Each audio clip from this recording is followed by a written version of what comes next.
بسم الله الرحمن الرحيم والنازعات غرقا والناشطات نشطا والسابحات سبحا فالسابقات سبقا فالمدبرات أمرا يوم ترجف الراجفة تتبعها الرادفة قلوب يومئذ واجفة أبصارها خاشعة يقولون أئنا لمردودون في الحافرة أئذا كنا عظاما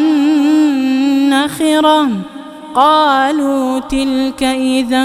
كرة خاسرة فإنما هي زجرة واحدة فإذا هم بالساهرة هل أتاك حديث موسى إذ ناداه ربه بالوادي المقدس طوى اذهب إلى فرعون إنه طغى فقل هل لك إلى أن تزكى وأهديك إلى ربك فتخشى فأراه الآية الكبرى فكذب وعصى ثم أدبر يسعى فحشر فنادى فقال أنا ربكم الأعلى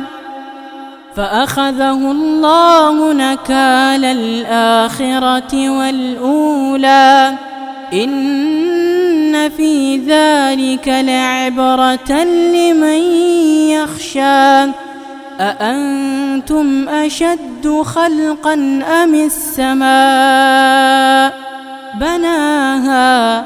رفع سمكها فسواها وأغطش ليلها وأخرج ضحاها والأرض بعد ذلك دحاها أخرج منها ماءها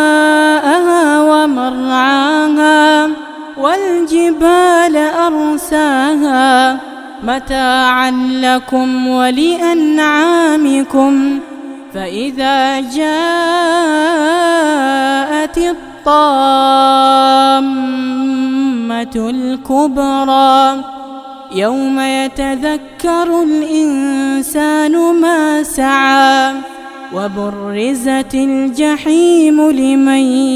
يرى فأما من طغى وآثر الحياة الدنيا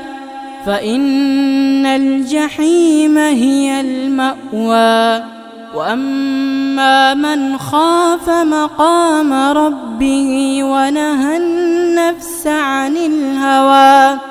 فإن الجنة هي المأوى